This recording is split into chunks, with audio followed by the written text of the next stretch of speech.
Le feu et la glace se retrouvent pour un affrontement inévitable. À Essos, la survie repose entre les mains d'une poignée de survivants. Le vent du désert soufflait fort, soulevant le sable en tourbillon. Au loin, une masse immense avançait lentement. L'armée des morts approchait. Parmi eux, des mammouths et des géants réanimés, les yeux bleus, Bran a renforcé ses rangs. La terre tremblait sous leurs pas.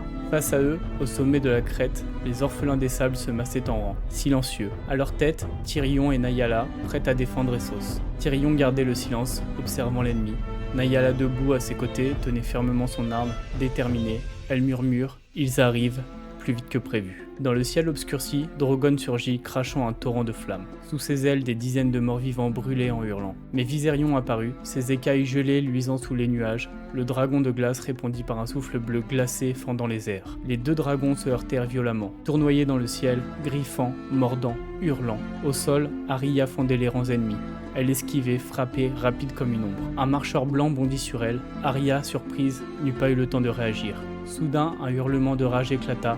Sandor Clegane, le limier, surgit fracassant le marcheur blanc avec sa hache. « Tu dois vraiment arrêter de te foutre dans ce genre de merde, gamine », lui dit-il en tendant la main pour la relever. Arya hocha la tête et repartit sans répondre. Au centre de la bataille, un géant de glace chargea droit vers Tyrion. Naiala réagit avant lui. Elle bondit, frappant la créature avec sa lance, mais le géant s'effondra sur elle et Naiala disparut sous son poids. Tyrion se précipita à ses côtés, il lui retira son masque, le regard tourné vers les flammes du ciel, avant de s'éteindre. Dans les airs, Drogon, fatigué, tenta d'échapper aux assauts de Viserion, mais Viserion réussit à lui planter ses crocs. Drogon poussa un hurlement de douleur et s'effondra lourdement dans le sable. Daenerys glissa de son dos et se retrouva debout face au dragon de glace. Viserion ouvrit la gueule, prêt à cracher son feu bleu. Daenerys ne bougea pas, le regard plein de défi. Depuis la colline, Eddard Targaryen vit sa mère en danger. Son cœur battait à tout rompre. Il tendit la main, guidé par l'instinct, et se murmura à lui-même « Bragas ». Une onde de lumière rouge jaillit de lui. Viserion fut frappé de plein fouet. Son corps éclata dans un éclair de flamme. Eddard, épuisé, tomba à genoux, puis s'évanouit. Autour d'eux, les morts commencèrent à s'effondrer, privés de leur dragon. Les survivants, Daenerys, Tyrion, Arya et Sandor, se regroupèrent autour d'Eddard et de Drogon blessés. Le silence tomba sur le champ de bataille.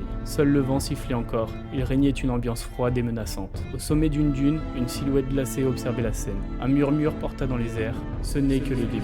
Daenerys et Tyrion se regardent et elle lui dit « Préparons-nous à nous mettre en chemin ».